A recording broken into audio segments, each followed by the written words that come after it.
Bonjour à tous et bienvenue sur Bidon Collé. Aujourd'hui, on se retrouve pour un nouveau podcast, une nouvelle preview avec aujourd'hui une équipe qui est bien connue du peloton, c'est l'équipe Bahrain Victorious. Et pour ce faire, je suis avec Hugo. Bonjour Hugo, comment ça va? Ça va super. Je suis avec un ancien coureur de cette équipe, en tout cas peut-être pas chez les professionnels, mais chez les jeunes. Peux-tu nous en dire plus un peu sur cette équipe? Oui, donc c'est vrai que j'ai bien connu l'équipe, c'était en 2023 quand j'étais dans l'équipe junior, donc la développement c'était Cannibal Be Victorious. Et c'est une équipe que je connaissais donc un peu de l'intérieur, mais il y a un changement majeur depuis le temps où j'y étais, c'est la fin du sponsor Merida qui quitte l'équipe, qui était là depuis sa création, c'était même le sponsor titre, à un moment donné on parlait de Bahreïn Merida. Et donc depuis 2017 ils étaient là, cette fois-ci c'est la fin. Et c'est une autre marque emblématique qui arrive dans cette équipe, c'est la marque Bianchi, une marque italienne qui était chez Visma, qui était chez Arkea très récemment et qui, avec la fin de l'équipe, a dû trouver une nouvelle équipe et qui s'est dirigé chez Bahreïn pour faire un design assez intéressant. Je ne sais pas si tu as pu voir ce vélo, mais en tout cas, c'est un nouveau gros sponsor pour l'équipe. Ouais, non, c'est certain. Je pense qu'à mon avis, Bianchi a quand même mis un bon billet, on va dire, pour être Ouais. introduit dans cette équipe. Donc ça va faire du bien pour les sponsors. Maintenant, dans cette année-ci, on a vraiment une valse des marques de vélos qui changent d'équipe en équipe. C'est un peu pareil dans toutes les équipes. Je pense honnêtement, parce que Pinarello va aussi chez Q36.5 par exemple, on a parlé même que Pinarello pouvait quitter Ineos alors que c'était quand même emblématique aussi, ça faisait des années qu'ils ont travaillé ensemble. Donc ça me choque pas, maintenant c'est vrai que bah, ça va changer pour tous les coureurs. Est-ce que toi, tu as pu rouler chez Merida avec cette équipe? Oui, donc j'avais un vélo de course, un vélo de contre-la-montre. Pour moi, c'était vraiment du top matériel. Merida, je pense que tous les coureurs étaient contents du matériel. Mais bon, Bianchi, on part pas dans l'inconnu non plus. C'est quand même Exactement. une marque de référence. Mais voilà, donc je pense que, comme tu l'as dit, le matériel, c'est très important dans le vélo. C'est sur quoi on roule, évidemment. Qu'est-ce que tu as pensé, par contre, de cette année 2025, de cette équipe Bahrain Victorious? Bon, je vais pas être trop méchant, mais je pense que j'ai quand même pas une super note. Enfin, si, c'est quand même un 7 sur 10. C'est une belle note, je pense, mais c'est pas la meilleure note. On n'a pas les premiers de classe, quoi, on va dire. Ils sont toujours classés, en fait. On peut parler de plein de résultats différents, avec sur Tirreno un très bon classement général, sur le Giro avec un Caruso qui fait encore un très beau, increvable, ce coureur-là d'ailleurs, très beau classement général, sur la Volta aussi. Sur Paris-Nice, on gagne une étape. Enfin, je pense qu'il y a plein de bons moments, mais au niveau victoire, on est encore trop court. Il y a 10 victoires au total, avec 4 coureurs différents. On peut enlever, je pense, quand même 2 victoires qui sont, bon, c'est toujours des victoires, mais le championnat national de Taïwan, qui n'a très peu couru cette saison, il a juste fait ses championnats nationaux et une ou deux courses avec Bahreïn.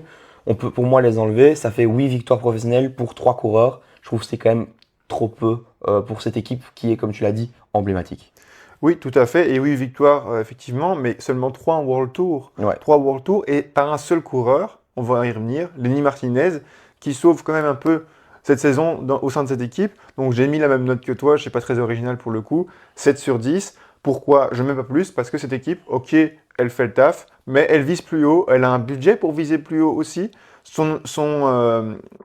base, c'est de rivaliser avec l'équipe UAE. Ce n'est pas le cas du tout actuellement. C'est une équipe avec un gros budget et ça manque cruellement de résultats. Mais bon, quand même 7 sur 10. Pourquoi? Parce qu'il y a eu des bons moments. Au niveau du Giro, tu l'as dit, cinquième, Damiano Caruso, increvable, l'Italien qui a plus de 35 ans maintenant. Train également à la Vuelta, neuvième du général, il a porté le maillot rouge pendant plusieurs jours. Donc vraiment aussi une belle surprise cette année. Cette année. Sur les courses d'un jour, on a également eu Pello Bilbao qui vient chercher un top 5 au Strade Bianche, Martinez un top 5 également à la Flèche Ouais. Wallonne. Euh, si je pense aussi à Québec avec Mohoric qui vient encore chercher un top 5, c'était aussi une saison un peu en deçà pour Mohoric, mais il est quand même toujours en rendez-vous, il est là aussi en gravel.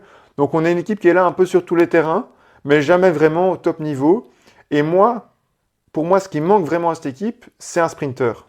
Ouais. Voilà. Bah, j'allais y venir. En fait, pourquoi 7? J'aurais même pu être un peu plus sévère avec un 6,5, 6. J'ai quand même hésité longtemps en préparant la preview. Puis je me suis dit, bon, je vais quand même être gentil parce que On a quand même eu des bons moments, comme tu l'as dit, avec des moments importants comme Tirreno, Paris-Nice, le Dauphiné. Tous ces moments-là, on a eu des coureurs qui étaient présents. Parce que c'est les moments qu'on regarde à la TV, c'est les moments. Donc c'est pour ça que j'ai mis 7. Mais derrière, on a quand même au niveau de l'effectif, la profondeur de l'effectif, les stars, les coureurs importants comme le sprinter phare de cette équipe, Boos, qui a été absent. Pour moi, tu as parlé de Mauric, qui est la star clairement de Ouais. l'équipe, qui a été au début de saison en tout cas fantomatique. Après, c'est un peu. Enfin, c'était un peu mieux sur la fin de saison et un peu mieux, comme tu l'as dit, sur Québec, etc. Même sur le Tour de France, je pense qu'il a Oui, quand même été Les Champs-Élysées un peu notamment, top mieux. 5. Mais au niveau de Mauric, on nous a habitués à mieux, quoi. On nous a habitués à faire des beaux résultats, des monuments aussi, enfin un monument avec allez, Milan-San Remo. Quand on a un coureur qui est capable de gagner un monument et qu'on a encore contrat jusqu'en 2027, pour moi, on doit mieux faire que ce qu'il a fait cette saison. Je vais même aller plus loin. Pour moi, cette équipe, elle nous a habitués à mieux tout court. Quand on regarde l'année précédente, cette année, c'est la deuxième pire saison en termes de victoires au sein de cette équipe. Donc, c'est vraiment pas très positif comparé aux autres saisons. Et puis, tu l'as dit, Mohoric qui n'est plus vraiment au niveau. On est loin de l'époque de Colbrelli, de Nibali, qui étaient vraiment les belles années de Bahreïn. Donc maintenant, ça semble un peu court de miser sur Martinez, qui est encore jeune, qui, ok, gagne au Dauphiné, il gagne également à Paris-Nice et autour de Romandie. Mais voilà, J'ai- ça manque d'un plus, tout Ouais, simplement. j'aimerais bien quand même juste m'attarder sur quelques stars qu'il y avait dans cette équipe. Un star, en tout cas leader ou homme fort avec Jack Egg qui était dans cette équipe-là depuis des années aussi, qui a fait quand même pas mal de classements généraux. C'est un peu court aussi cette saison. Je trouve qu'il a manqué un peu de quelque chose. Caruso, increvable. Je pense que c'est peut-être le seul petite note qu'on peut dire régulier. On ne peut pas attendre de plus Oui. que d'un coureur pareil.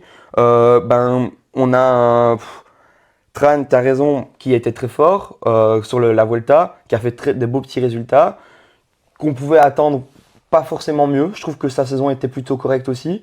Mais derrière, on a un Wright, je trouve, qui aurait pu peut-être faire un peu mieux que ce qu'il a fait cette saison.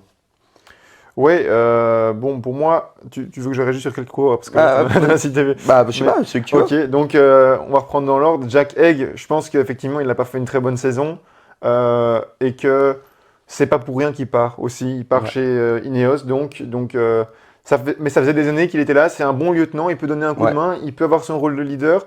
C'est un élément phare de l'équipe. Mais voilà, pour moi, il part au bon moment. Il n'a pas fait une bonne saison, on va pas se le cacher. Et donc, c'est logique qu'il parte. Chez Neos, ils ont toujours besoin de grimpeurs là-bas, donc c'est un bon choix pour lui.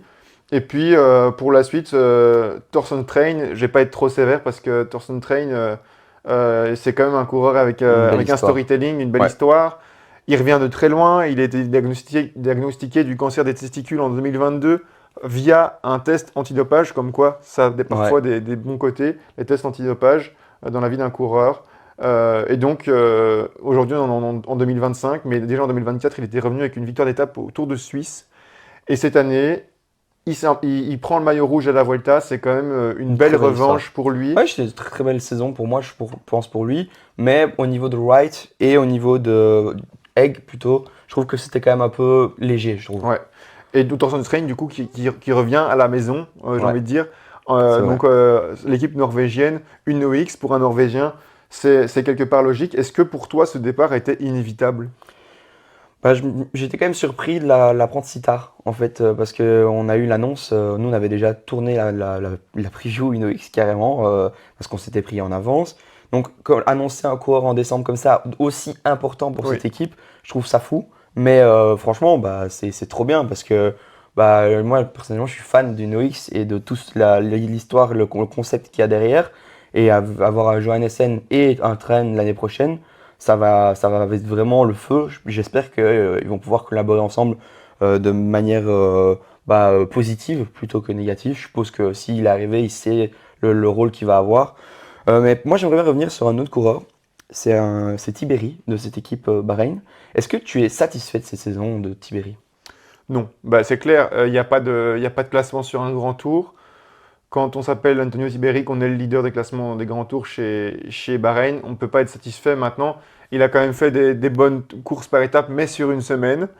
Mais il a craqué là où il fallait, sur le Giro notamment. Il va chercher, je pense, un top 20, mais c'est pas suffisant pour Antonio Tiberi. Tous les espoirs sont sur lui, il est italien aussi. Donc ça devient compliqué pour lui. On attendait vraiment l'année de la confirmation, je pense, pour lui, après avoir eu des maillots blancs par le passé. Mais clairement, c'est difficile d'être satisfait avec une saison pareille. Est-ce que tu penses qu'il pourrait encore, avec tous les hommes forts qui arrivent dans le grand tour, les classements généraux, etc., on peut parler des Kiana Brooks, Paul Sexas et tous les jeunes Ayuso et tous les jeunes qui sont très très forts actuellement, est-ce que tu penses qu'il peut encore faire un peu top 5 sur un grand tour? Il a les capacités de le faire? Top 5, oui, parce que je pense que les plateaux sont pas toujours les mêmes sur les grands tours. Donc peut-être un Giro, voilà, sans les trois fantastiques, le top 5 reste accessible pour lui. Mais pour moi, il n'y aura jamais de podium sur un grand tour pour Antonio Tiberi, qui est un très bon rouleur, mais pas un excellent grimpeur, en tout cas pas pour viser un podium. Mais je le vois quand même bien rebondir. C'est un coureur qui en veut, dans une équipe qui a besoin de résultats. Et donc je pense on gardera la confiance autour de lui. Ce qui convient vraiment très bien à ce cours-là, c'est un tour d'une semaine avec un chrono dedans. Tout à fait. C'est dès qu'il y a, il y a Tirreno. une Tirreno, bah ça marche bien. Ici, Ghana et Ayuso étaient les deux seuls à aller devant lui. Ça montre que mon chrono, dès qu'il y en a un, bah, c'est un homme fort et le classement général lui convient très très bien. Est-ce que tu as encore un coureur que tu voudrais mentionner ici sur sa saison parce que tu étais content ou pas justement? Bah, le principal, c'est Lenny Martinez. Ouais. Effectivement, Lenny Martinez, je te poserai la question après de savoir ton avis, si pour toi c'est une bonne saison pour lui. Moi, en tout cas, mon avis, c'est que il a quand même progressé et à son âge, ça reste l'essentiel de progresser. Il a quand même gagné dans des grands rendez-vous pour la première fois, malgré son irrégularité. Il s'est imposé au Dauphiné. C'est quand même la marque des grands. Il n'a pas gagné au Tour de France, certes, il a porté le maillot à poids pendant longtemps. En Romandie, il s'est montré vraiment au niveau face à Almeida. Il a vraiment rivalisé avec lui en remportant une victoire d'étape notamment.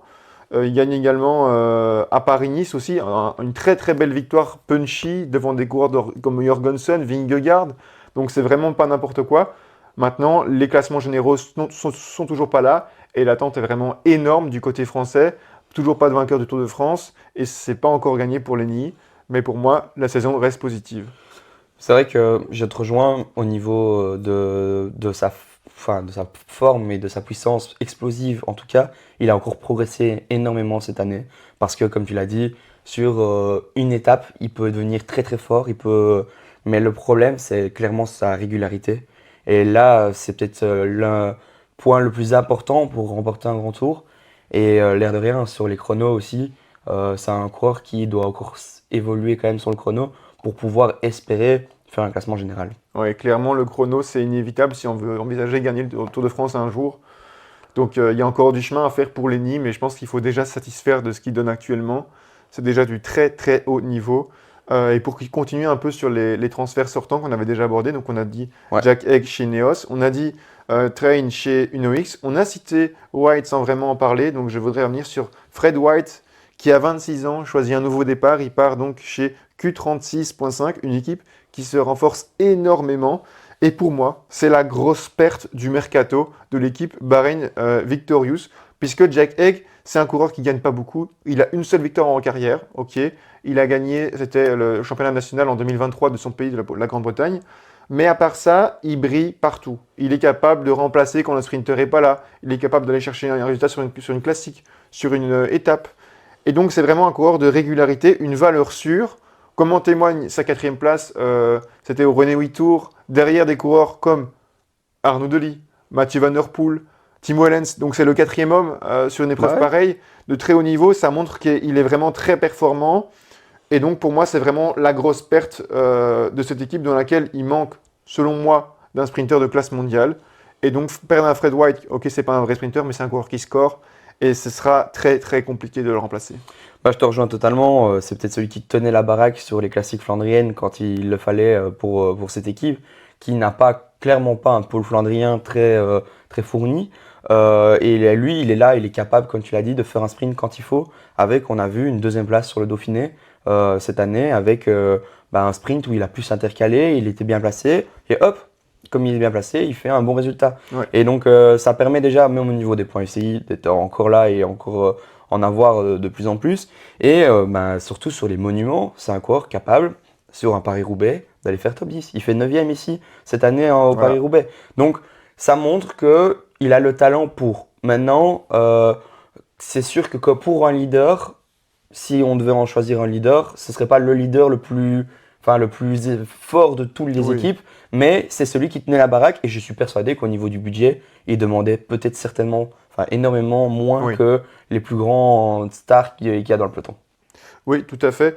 Une autre perte de l'équipe aussi que je trouve dommageable, on l'abordera dans la preview concernant l'équipe Jayco Alula, vu qu'il va là-bas, c'est Finlay Pickering qui, à 22 ans, quitte l'équipe. C'est vraiment pour moi la grosse pépite de l'équipe aussi en devenir, à part Lee Martinez évidemment. Il a une progression assez linéaire, Finlay Pickering. Cette année, il n'y a pas encore vraiment de résultats énormément marquants. Mais il y a des top 10 partout. Dans les Ouais. étapes de montagne, c'est un poids plume qui arrive à aller chercher des top 10 sur la Vuelta notamment, des étapes hautes en altitude. Et il va en échapper, il ose, il apprend. Et pour moi, c'est vraiment une grosse erreur de le laisser partir à ce stade-ci, puisque comme il n'a pas encore explosé, pour moi, ça reste possible de le garder au niveau budget. Et donc, je trouve ça bizarre de le laisser partir dans une équipe, surtout qui est pour moi inférieure à l'équipe Bahreïn, en tout cas en termes de budget. En termes de budget, certainement. Maintenant, il y a eu énormément de départs chez Jayco aussi. Ouais. Ça a libéré énormément de budget aussi. Donc pourquoi, à mon avis, ça ne m'étonnerait pas qu'il gagne plus là où il a été. Parce que ici, à mon avis, il avait peut-être pas le plus gros salaire de l'équipe. Non. On lui fait confiance peut-être au niveau des courses et au niveau de son agenda, de son calendrier. Mais au niveau du salaire, je pense qu'il y avait quand même une nette différence entre lui et certains coureurs de l'équipe. Tandis que chez Jayco, à mon avis, il a quand même pris on va dire quelques milliers d'euros en plus. Mais sinon, oui, tu as raison, c'est linéaire sa progression. Il fait des top 10 sur la Vuelta, il fait des top 10 sur le Tour de Suisse. C'est des moments qui sont où la start list, on le sait, c'est des moments où les coureurs sont très en forme. Donc si on arrive à faire un top 10 dans ce genre de course, c'est clair qu'un échelon peut-être un rien plus bas, on peut aller chercher des victoires ou des podiums. Et bah, c'est dommage, mais on le laisse partir à un coureur qui, en devenir, va pouvoir normalement chercher des podiums. C'est un peu triste. Maintenant, il y a des coureurs qui arrivent parce que là, on a fait les sortants, l'ensemble des sortants, et on peut faire les coureurs qui arrivent avec peut-être commencer par Segart, peut-être. Oui, Alex Egarts, qui arrive, donc un coureur belge chez Bahreïn, c'est plutôt rare. On avait connu Dylan Teuns à l'époque, maintenant je pense pas qu'il est encore dans l'effectif. Ah si, il y a Vlad Ouais. McEwen, c'est le seul. Et du coup, Alex Egarts, il arrive pour les classiques. Clairement, il a annoncé qu'il aurait un rôle de leader avec Matej Mohoric sur les classiques. Donc si on lui promet ça, je comprends qu'il aille dans cette équipe. Aussi dans les chronos, évidemment, qui est quand même une de ses spécialités. Il a passé un petit cap encore cette année, Alex Egarts, même si c'est vraiment progressif. On ne va pas dire qu'il a encore vraiment explosé chez les professionnels, Alex Egarts.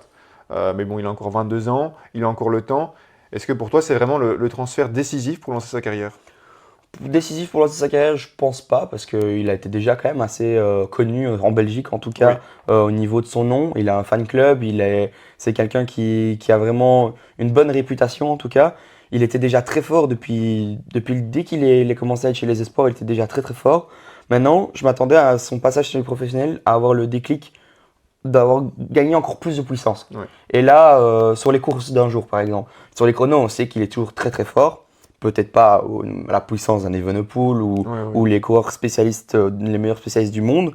Mais chez les espoirs, en tout cas, il a atteint le plafond qu'il pouvait progresser chez les espoirs. Chez les professionnels, bah, il manque ce petit truc sur les courses d'un jour, même si bah, il fait quand même pas mal il est souvent placé, il est souvent là.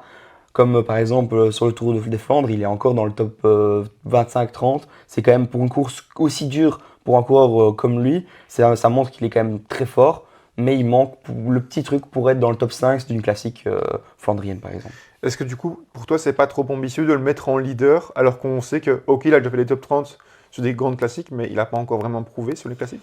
Non, mais il pourrait pourquoi pas devenir un lieutenant de ce Mohoric, parce qu'en fait le problème c'est que Mohoric actuellement, Oui, je suis pas sûr et certain que l'année prochaine il aura le niveau que pour toute une équipe se sacrifie pour lui.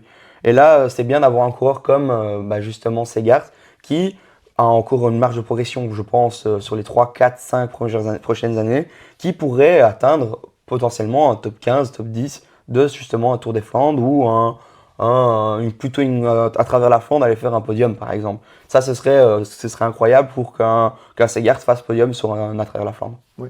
En tout cas, on lui fait confiance. Il y a une vision sur le long terme. Il a signé jusqu'en 2028. 3 ans de contrat, c'est une avance confortable pour entrevoir l'avenir, en tout cas, j'ai envie de dire. Il y a d'autres coureurs aussi auxquels on fait confiance. J'ai envie de parler d'Attila Walter, un domestique d'expérience, champion de Hongrie dans l'équipe Visma. Il a aussi signé jusqu'en 2028. Est-ce que tu penses qu'il aura un rôle de leader dans cette équipe Bahreïn? Clairement, oui. Et j'espère qu'on va lui faire confiance. Après, c'est un coureur qui court d'une manière un peu spéciale. À chaque fois, on se pose des questions sur sa manière de courir, pardon. Mais il a quand même eu des résultats qui montrent qu'il a le talent pour. Quatrième sur l'Estradé, quatrième sur les JO. Ça montre que c'est le plus haut plateau, comme je le dis à chaque fois, quand on sait faire top 5 sur un plateau mondial World Tour avec les meilleurs coureurs du monde, c'est qu'on peut aller chercher des victoires dans des classes plus bas, même s'il lui manque peut-être une pointe de vitesse à certains moments pour aller chercher des très très bons résultats. Mais pour moi, ce sera un leader et je suis sûr et certain qu'il va pouvoir peut-être pas aller chercher des grosses victoires, mais des bons podiums ou des beaux top 5 sur des grandes courses. Qu'est-ce que tu en penses, toi? Moi, je pense qu'il n'a pas fait une terrible saison après l'équipier, c'est normal aussi. Mais je ne suis pas si emballé que ça par le transfert. Ok, pour des courses moindres d'une semaine, d'accord. Un Tour de Hongrie, des courses comme ça, d'accord. Mais je ne le vois pas forcément faire un top 10 sur un grand tour, par exemple. Mais tu le vois travailler, par exemple, non, sur un top 10 sur un grand tour, non, mais par exemple sur les classiques, pour les Strade Bianche, par exemple, est-ce que tu le vois travailler pour Oui. Mauric? Non, l'Estrade Bianchi, il faut lui donner sa carte. Je dis pas que Maurice le relais pour lui, Ouais, mais il faut lui donner sa carte, clairement. Il y a d'autres coureurs qui marchent bien aussi, hein. Il y a Bilbao aussi ouais. qui a fait top 5 cette année. Donc il faudra jouer à plusieurs cartes. C'est ce qui pourrait jouer en la faveur de Bahreïn. Ils ne sont pas encore un énorme leader, mais il faudra jouer avec plusieurs cartes. Et c'est vrai qu'Attila Walter pourrait en faire partie. Un autre coureur qui aime bien, peut-être pas la grimpette, mais des courses comme les Strade Bianche, où ça monte un peu, c'est pas facile, mais qui peut faire des résultats parce qu'il a quand même assez rapide pour quand c'est les grimpeurs, etc. Il y a Paul Miguel qui arrive, Ouais, et je trouve que c'est fou qu'il ne soit pas monté plus tôt en World Tour. Je sais pas ce que tu en penses. Je trouve que c'est quand on regarde un peu sa start, sur PCS, ses statistiques, etc. Je trouve que c'est quand même quelque chose où tu te dis pourquoi il n'est pas plutôt passé chez World Tour. ouais, moi aussi, c'est vraiment un transfert qui me séduit. J'ai envie Ouais, de dire, il vient de Kern Pharma. Kern Pharma, c'est une équipe qu'on adore, en tout cas, qui mouille le maillot, qui va ouais. chercher des étapes au culot. Et c'est un coureur qui fait partie de cet ADN-là, de cet ADN-là. Et c'est vraiment important pour Bahreïn d'en avoir un comme ça, un talent qui a encore une marge de progression. Et puis, c'est un passe-partout. Ok, c'est pas encore le sprinter que moi j'aurais voulu qu'ils aillent chercher, mais c'est un coureur passe-partout qui est capable d'avoir une bonne pointe de vitesse, d'aller chercher des placettes au sprint. Donc c'est toujours intéressant d'avoir un coureur comme ça. Après, je vais pas te dire non plus qu'il va faire top 5 au Tour des Flandres, mais pour moi, il peut aller chercher des bons petits résultats sur des étapes, sur des courses d'une semaine, notamment. Son résultat l'un des plus beaux résultats qu'il a fait cette saison, c'est troisième au Trofeo Matteotti, derrière Del Toro et si je veux dire et Rui Costa. Donc pour montrer la startlist qu'il y avait quand même sur cette course. Faire troisième sur une petite course comme ça, en Italie, on sait souvent, Ouais, il y a ouais, 2 ouais. ans, c'était Marquischi, cette année, c'est Del Toro. Ouais, C'est vraiment, ça montre qu'on a la forme en tout cas. tout à fait.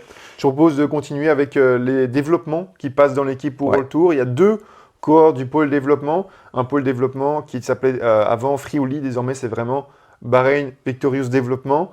Donc on a vraiment une continuité depuis l'équipe junior jusqu'à l'équipe professionnelle. On a deux cohortes qui sont donc upgradées, à savoir Alessandro Borgo et Jacob Omrel. Donc Borgo, italien, champion d'Italie espoir. Il a également gagné à Gand-Evelgem espoir.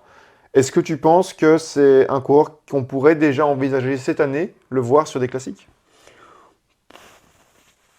Avec un programme potentiellement, enfin les classiques les plus pour découvrir, un Gant Oui, Evelgem, un Kurn, allez à la limite le plus haut, la plus grosse classique qu'il pourrait faire c'est un E3, mais c'est déjà une ouais, très ouais. grosse classique, mais je ne le vois pas faire le Tour de France, le Tour des Flandres pardon, et Paris-Roubaix parce que il va y avoir quand même une grande concurrence dans l'équipe, même si c'est vrai que le pôle flandrien n'est pas le meilleur le meilleur pôle flandrien de toutes les équipes qu'il y a dans le World Tour.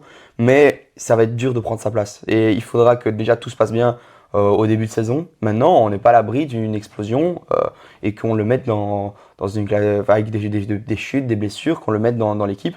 Ça, c'est certain. Mais pour l'instant, je ne le vois pas dans cette équipe type. Je sais pas ce que tu en penses. Oui, moi je les vois bien aller jouer des top 10 déjà sur des courses comme le Crique-Lyon, comme le Samin Ouais. peut-être, ou comme le Montserrat, mais c'est clair que ça va être un peu juste déjà pour le Tour des Flandres cette année. Il faudra être un peu patient évidemment. Par contre, il y a un autre coureur pour lequel j'ai pas envie d'être si patient, c'est Jacob Omrell, qu'on présente comme le nouveau Pogacar. En tout cas, c'est comparable à Paul Sexas, à Jarno Widar en termes de progression.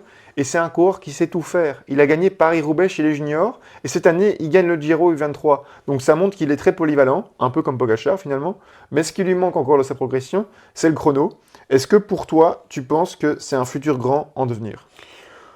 Bah, je me réjouis de le voir un peu plus chez les professionnels parce que là, on a parlé par exemple d'un Segart, mais qui a été champion d'Europe sur le chrono, champion qui a été le meilleur chez les espoirs, en tout cas au niveau de sa spécialité.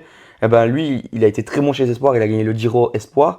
Mais je me réjouis de voir ce que ça va être chez les professionnels. J'ai envie de découvrir comme toi, mais je me dis, il y a quand même un gap entre les deux et j'ai envie de voir, parce que même, il n'y a pas que lui, tu parles de Widar et Sexas et tout ça, c'est des coureurs qui gagnent déjà chez les pros, mais on n'a pas encore vu, enfin Sexas oui, mais pas Widar, sauf chez les tout meilleurs, le World Tour, comme Lorenzo Finn aussi avec chez Bora. Ouais. C'est des coureurs qui sont très sexy, qu'on a envie de voir le plus vite possible, mais on a l'impression qu'on les gère vraiment très très bien, parce qu'on y va doucement et on leur met pas trop la pression. Et je trouve que Bahreïn le fait très très bien avec Omrozel, pardon. Ouais, et cette année, il a déjà pu se tester chez les professionnels avec succès, puisqu'il est champion de Slovénie élite. Ouais, Et également, il a fait un très bon tour de Slovénie. C'est ouais, pas le ça, niveau ouais. World Tour, mais c'est quand même déjà un très bon niveau professionnel. Et il a terminé quatrième. Ouais, Le classement général à seulement 30 secondes. Donc ça montre qu'il est là sur une course avec des Tao Gogenar, par exemple. Il finit juste derrière lui. Donc ça montre que il est déjà au niveau, je ne vais pas dire au niveau World Tour, mais au niveau des courses professionnelles, il est déjà au rendez-vous sur les courses d'une semaine. Donc c'est déjà très rassurant pour la suite. Est-ce que, selon toi, il faut déjà le mettre sur un grand tour cette année ou est-ce que c'est trop tôt? Il a 19 ans. bah, Il a ouais, 19 ans. 19 ans, c'est compliqué. Je pense que j'attendrai quand même un an, mais par contre, je ferai plutôt une saison à la Sexas cette année. Donc pourquoi pas découvrir Paris-Nice, pourquoi pas découvrir un tour comme Tirreno, ou même peut-être le Dauphiné, ou le Tour de Suisse, quelque chose comme ça, qui pourrait lui faire toucher le plus haut niveau, lui donner un peu le tester. Parce que bah, là, comme tu l'as dit, sur le Tour de Slovénie, si on est déjà capable de faire un top 5, en tout cas un quatrième, gagner le meilleur jeune, le maillot meilleur jeune dans ce tour-là, finir devant justement dans ce maillot de meilleur jeune un Q7 ou des grands noms qui sont là, qui sont présents, eh ben pourquoi pas aller chercher des beaux résultats sur Paris-Nice ou le Dauphiné. En tout cas, moi je me réjouis de voir ça. Maintenant, un grand tour, c'est un peu tôt, je sais pas ce que tu en penses. Oui, je pense aussi que c'est peut-être un peu tôt. En tout cas, s'il va sur un grand tour, il faut vraiment aller dans le but d'apprendre et pas de lui mettre trop de pression. Après, il a la chance de ne pas être français ou de ne pas être belge, Ouais. contrairement à Sexas et Widar. Donc je ne pense pas qu'il aura non plus énormément de pression, à part si la pression vient de lui-même, évidemment. Pourquoi pas aller vraiment alors pour découvrir ce que c'est 3 semaines. Mais alors, par contre, là où pour moi c'est vraiment obligatoire, c'est d'aller se tester sur des Tirreno ou des Dauphinés pour voir vraiment, ok, le niveau c'est ça, et maintenant j'en suis là. Qu'est-ce que je dois faire pour atteindre ce top niveau? En tout cas, moi j'ai déjà une piste d'amélioration pour lui, c'est le contre-la-montre. C'est vraiment son point faible, et pour les grands tours, c'est ce qui risque de lui manquer. Et alors, toi qui dis qu'il était polyvalent, est-ce qu'il doit aller aussi, comme Sexas l'a fait, sur des courses de plus de 200 km pour se tester? Oui, je le vois bien se tester sur des courses très usantes, comme pourquoi pas le Strade Bianche. On a vu déjà Albert Philipson se tester dessus cette année. Pourquoi pas? Ça forge le futur, mais je le mettrai quand même pas à Roubaix, même s'il a gagné chez les Non, non, juniors. pas forcément Roubaix, mais je Il est parle trop léger. Donc, d'un Liège-Bastogne-Liège ou d'un. Alors, je pense que dans l'équipe, il y a vraiment beaucoup trop de stars pour ce genre de course, pour le mettre. Mais dans ce genre, peut-être un Saint-Sébastien oui, ou quelque chose comme ouais, ça. il faut. Même si Saint-Sébastien est peut-être un peu plus court que celle qu'on vient de citer, mais pourquoi pas en tout cas le voir sur ce course-là, non? Oui, oui, je pense qu'il faut y aller franco, voir qu'est-ce qu'il est capable de faire et qu'est-ce qu'on peut encore améliorer sans pression. Peut-être pas en cours de grand tour cette année, mais déjà se tester dans les grands rendez-vous, qui ne soient pas trop risqués pour lui, évidemment, et pour ne pas briser sa confiance et sa progression.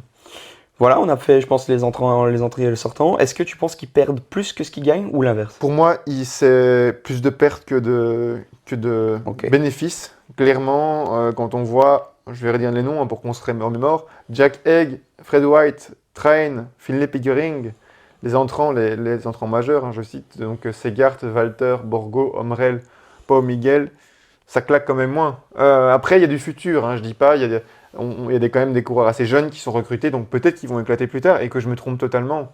Mais maintenant, si on regarde vraiment pour briller cette année, enfin, donc je parle de l'année 2026, c'est pas des coureurs qui pourront briller vraiment dès cette année au top niveau, contrairement aux autres qui partent. Ouais, c'est certain. Maintenant, là, je pense où on va quand même y gagner, c'est qu'il y a pas mal de coureurs qui sont jeunes dans l'effectif, déjà qui restent et qui vont pouvoir un peu évoluer, comme un Lenny Martinez, comme on en a parlé, Ouais. un Buitrago qui n'est pas très jeune, mais qui n'est pas vieux non plus, et Oui. qui va encore continuer d'évoluer. Et je pense que ça va un peu le compenser et espérer peut-être que 2026 sera peut-être mieux que 2025.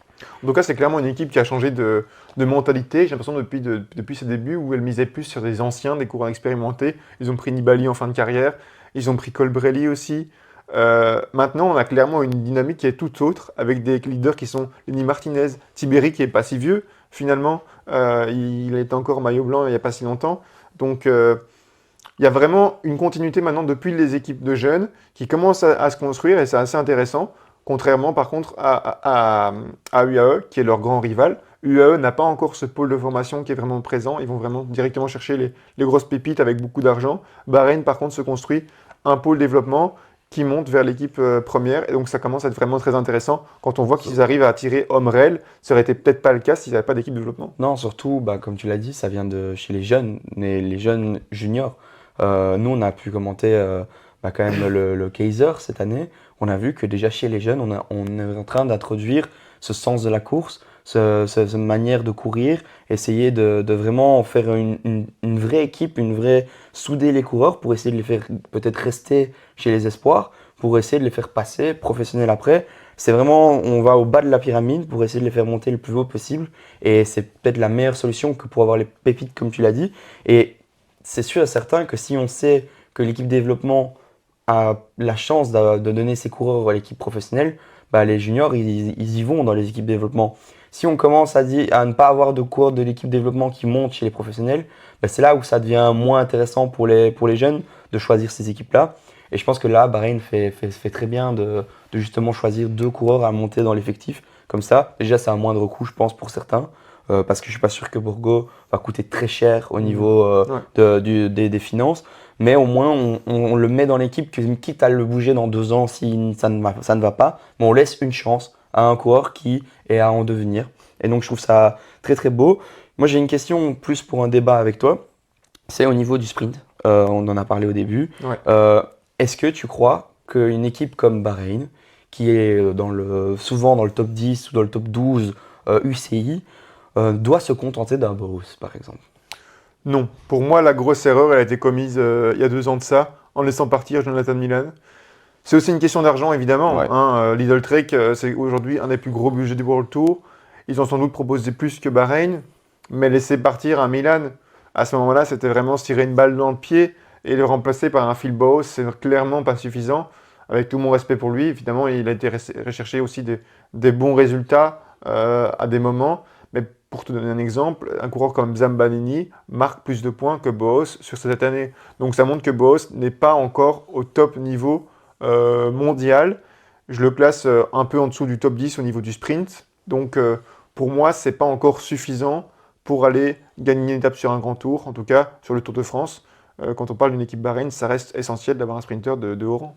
Ouais, non, je te rejoins. Et puis, bah, même si tu ne le mets pas dans le top 10 des sprinters, moi, je le mets à l'entrée de ce top 10-là. Ouais. Mais ce que je veux dire, c'est que même si on a un sprinter qui marche pas, normalement, dans n'importe quelle grosse équipe pour le tour, il y en a au moins un deuxième qui est là, qui est en tout cas, soit qu'il est jeune, qu'il est en devenir, avec un potentiel qui, on essaye de le tester pour voir, ou on a un ancien qui est là et qui est sur la fin de sa carrière. Et ici, malheureusement, on a juste un sprinter où on fait quasiment confiance à 100%. Et dès que ça va pas bien, bah, il n'a pas de concurrent direct. Mais on est obligé de le mettre quand même sur les courses. Même si le gars, il est pas en forme, Ouais. il est pas bien, il lui manque une jambe, on va quand même le mettre sur la course parce que bah, on n'a pas le choix. On n'a personne d'autre. Et je trouve ça un peu dommage qu'il n'y ait pas cette petite concurrence. Alors maintenant, on a des coureurs très jeunes, très très jeunes qui vont commencer à venir, mais c'est quand même trop peu pour cette équipe. Je pense qu'on peut passer maintenant avec notre débat qu'on a eu aux coureurs à suivre. J'aimerais bien savoir le tien. Oui, donc je l'ai déjà quelque peu introduit, Ouais. c'est Edoardo Zambanini, le coureur italien qui m'a beaucoup plu sur le dernier Giro. Il avait été chercher notamment une deuxième place, c'était de la cinquième ou la sixième étape derrière euh, Mats Pedersen au Ouais. sprint. Et c'est un coureur qui est donc un peu sprinter, comme on le voit lors de cette étape-là, mais aussi un peu passe-partout, puisque quand on regarde son classement général sur ce même Giro, il finit 27e. Donc ça montre que pour un sprinter, il ne se relève pas du tout en fait, hein, et il n'est pas si lourd que ça, ce qui lui permet de passer la montagne et d'envisager finalement tout type de terrain. Et donc je ne serais pas surpris de le voir sur sur des courses comme l'Amstel, disons, pour l'année prochaine, se tester vraiment sur des courses de plus haut niveau en termes de classique, voir ce qu'il peut faire en dehors des grands tours. En tout cas, c'est un coureur très intéressant et qui, de par sa polyvalence, score partout. Et donc, c'est vraiment un atout au sein d'une équipe. Ouais, t'as raison, il n'y a pas vraiment de profil qui lui convient. Tout lui convient plus ou moins bien. Alors, jamais parfaitement, mais toujours il est là, il est présent. Et il a déjà cette année un peu testé ces classiques-là. Il a essayé vraiment de les découvrir. Il a 24 ans maintenant. Je pense que dans les 3 prochaines années, c'est le coureur qui doit maintenant essayer de performer, de scorer, parce que ça va définir la fin de sa carrière. Et il a le potentiel énorme, comme tu l'as dit, le jour où il fait deuxième derrière Mats Pedersen, c'est peut-être le jour où il pouvait la gagner, quoi. Il était très très Ouais, fort, il était pas loin. Ça s'est joué même à un lancer de vélo. ouais. Et je trouve ça que si on peut arriver à faire ça, c'est-à-dire qu'on peut y arriver une deuxième fois. Et donc, si la mentalité il reste, la forme, il n'y a pas de souci de santé, je reste persuadé qu'à l'avenir, il pourra aller peut-être chercher une victoire sur un grand tour, comme il a failli le faire ici, ou un top 5 ou un top 3 sur, comme tu le dis, l'Amstel ou la Flèche Barbranson, un truc comme ça, Ouais. qui lui convient vraiment bien. Tu penses qu'il va être au Giro l'année prochaine? Euh, Zamani. je trouve que ça a bien marché cette année en tout cas. Après, il faudra voir le programme qu'il a avant le Giro, donc sur les classiques. Moi, j'aimerais bien qu'on le fasse tester un peu, peut-être pas Liège-Bastogne-Liège, mais les autres. Et pourquoi pas d'ailleurs Liège-Bastogne-Liège. Les classiques ardennaises, je ne vois plus sur les ardennaises que sur les flandriennes pour l'instant. Donc s'il fait toutes les ardennaises, ça va être peut-être un peu compliqué d'enchaîner avec le Giro juste après. En tout cas, il y aura beaucoup de fatigue. Donc à voir au sein de l'équipe avec les autres programmes. Mais sinon, je resterai sur le Giro qui avait vraiment bien marché cette année. Et je ne le mettrai pas encore au Tour de France. Je l'essaierai de le faire monter pas à pas avant de le mettre au Tour de France et de faire un Tour de France plutôt axé autour de Martinez et de coureurs comme Boss, peut-être pour le sprint, des valeurs un peu plus sûres encore que Zambanini. Je vais te donner mon coureur à suivre du coup, Ouais, avec Eulalio. C'est un coureur qui portugais. portugais. Je fais ça pour Boris, on va dire, parce qu'avec sa copine portugaise. Non, en fait, pourquoi je l'ai pris? Sa saison est déjà un peu sexy, avec quelques beaux petits résultats cette année, avec vraiment des beaux tours qu'il a pu réaliser. Mais, par exemple, le Tour de Grande-Bretagne, où il fait sixième au général, ce qui est un beau résultat. Mais le résultat vraiment pour moi, le plus marquant de sa saison, c'est une neuvième place au championnat du monde cette année. C'est quand même, ça montre que si sur ce parcours si difficile qu'il y a eu, avec une course qui a été ouverte Ouais. dès le début à 100 km, finir encore neuvième sur 280 km comme ça, c'est quand même, ça marque qu'il a le talent que pour faire quelque chose de mieux, non? Ouais, Eulalio, c'est un coureur comme on en a pas mal dans l'équipe des jeunes qui sont plus si jeunes, mais qui commencent vraiment à briller. Et c'est vraiment chouette de voir un Portugais à ce niveau-là. Il me fait un peu penser à un Pello Bilbao, en fait, Ouais. quand je regarde son profil. Et je me dis qu'il a encore une progression devant lui. Il a déjà des bons résultats. Mais moi, je le vois bien encore continuer à progresser. Et pourquoi pas tenter sa chance sur des courses d'une semaine, par exemple. Ouais, c'est clair, il a déjà fait Tirreno cette année.